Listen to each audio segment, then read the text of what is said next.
Halo, selamat datang di video saya. Pada video kali ini saya akan membahas tentang subnetting IP address versi 4 kelas C. Nah, ini adalah trik atau tips yang saya biasa gunakan untuk subnetting IP kelas C.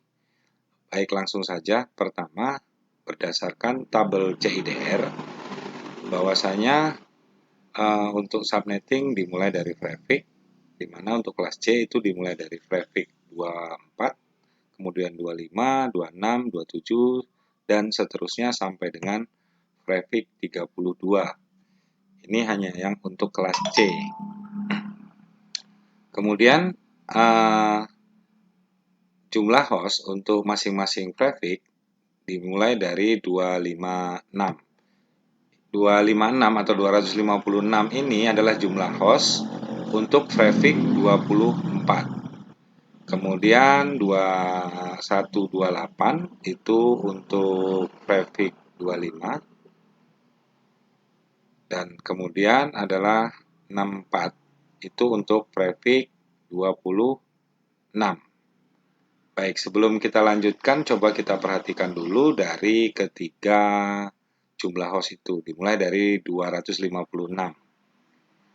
Kalau kita perhatikan, 256 ini jika kita bagi dengan 2, maka hasilnya adalah 128. Maka ini sama dengan jumlah host pada prefix 25.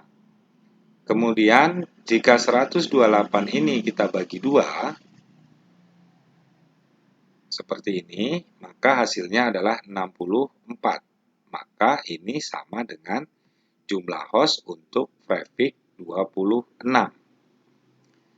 Dari sini dapat kita simpulkan bahwa setiap kenaikan satu prefix, jadi yang dimulai dari prefix 24 ke 25 itu kan berarti naik satu prefix, maka jumlah hostnya dibagi 2. Jadi contohnya tadi prefix 24 naik ke prefix 25, maka 256 dibagi 2, sehingga hasilnya 128. Dan 128 adalah jumlah host untuk prefix 25. Kemudian prefix 26 itu kan kenaikan dari prefix 25. Jadi 25 prefix 25 naik 1 menjadi prefix 26. Maka jumlah hostnya 128 untuk prefix 25 dibagi 2. Hasilnya adalah 64. Dan 64 adalah jumlah host untuk prefix 26. Maka kesimpulannya setiap kenaikan satu prefix, maka jumlah hostnya dibagi 2. Sehingga untuk prefix 27 adalah 32, prefix 28 adalah 16, dan seterusnya seperti ini. Dan angka-angka jumlah host ini seperti saya katakan tadi itu dibagi 2 dari jumlah host di prefix sebelumnya. Nah, ini mudah bukan untuk mencari jumlah host berdasarkan prefixnya. Kemudian jumlah subnet. Jumlah subnet untuk prefix 24 itu adalah 1. Kemudian prefix 25 jumlah subnetnya 2, prefix 26 jumlah subnetnya 4. Baik, jika kita perhatikan dari ketiga prefix tersebut untuk prefix 24, prefix 25, dan prefix 26. Jika kita perhatikan ketiga jumlah subnet tersebut yang dimulai dari prefix 24, jumlah subnetnya 1, itu sama halnya dengan 1 jika kita kalikan dengan 2, seperti ini hasilnya adalah 2. Sedangkan 2 itu sendiri adalah sama dengan jumlah subnet untuk prefix 25.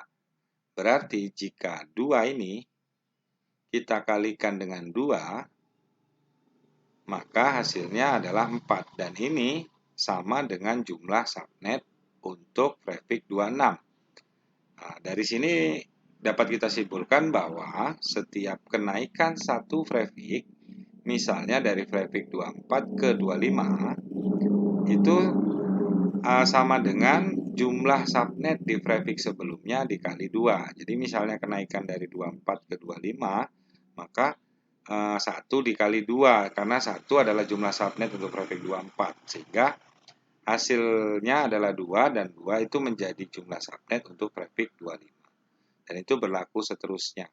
Nah, maka maksudnya untuk traffic selanjutnya.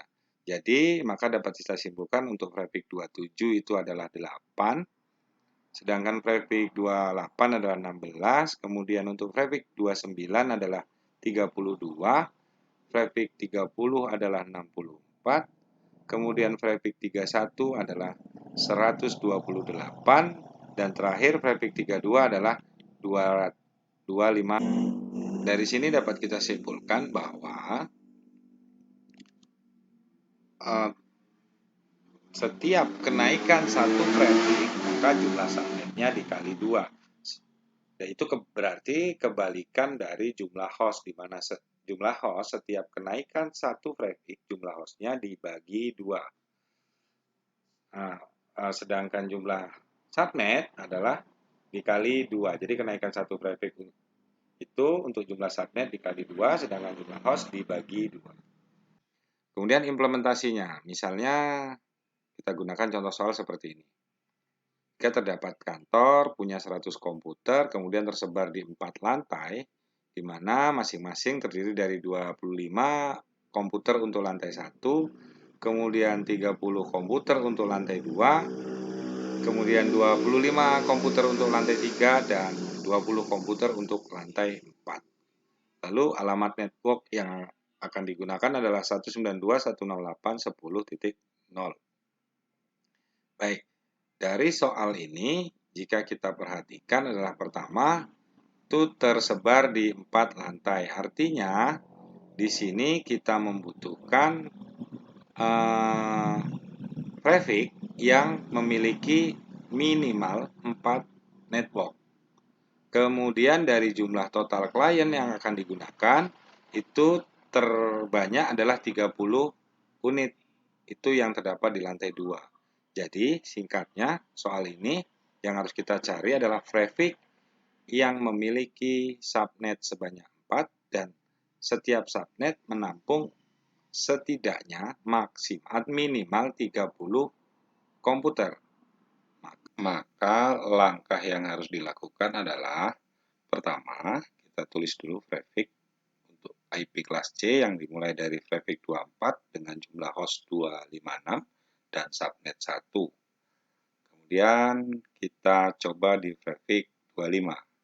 Seperti tadi sudah saya jelaskan bahwa traffic 25 ini jumlah host dari traffic sebelumnya dibagi 2. Jadi 256 dibagi 2. Jadi hasilnya adalah 128. Itu jumlah host untuk traffic 25.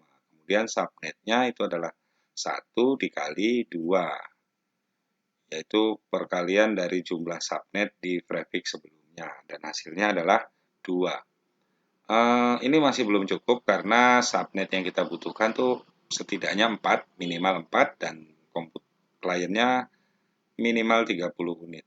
Ini hanya 2 traffic subnetnya maksud saya. Jadi bukan traffic 25. Maka kita lanjutkan lagi ke traffic berikutnya yaitu traffic 26. Dan ini sama, 128 dibagi dengan 2. Hasilnya adalah 64 untuk jumlah host, kemudian 2 dikali 2. Hasilnya adalah 4 untuk subnetnya. Subnetnya mencukupi, tapi jumlah hostnya masih terlalu banyak. Subnet kita butuh 4, traffic 26, subnetnya 4, sedangkan jumlah hostnya 64, sedangkan kita hanya maksimal 30. Ini masih terlalu banyak, sepertinya masih terlalu banyak. Kita coba lagi traffic berikutnya yaitu traffic 27. Oke, traffic 27 berarti 64 dibagi dengan 2. Hasilnya adalah 32 jumlah hostnya, kemudian untuk subnet adalah 4 dikali 2 yaitu 8. Sepertinya ini lebih sesuai karena host yang kita gunakan maksimal sebanyak 30 unit dan jumlah subnetnya 4. Di traffic 27 jumlah host maksimalnya adalah 32 dan jumlah subnetnya 8. Jadi untuk soal ini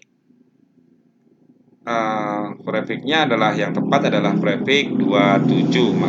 Maka kesimpulannya untuk soal di atas adalah alamat network 192.168.10.0, prefik yang digunakan 27, jumlah host maksimal 32, jumlah subnet atau networknya adalah 8. Kemudian jika kita perhatikan jumlah subnet itu sebanyak 8, sedangkan kita hanya membutuhkan subnet 4. Berarti masih ada sisa kurang lebih 4. Maka ini abaikan saja sisa ini karena tidak mempengaruhi alamat IP secara keseluruhan. Demikian pembahasan dari saya. Semoga bermanfaat. Sampai berjumpa di video berikutnya.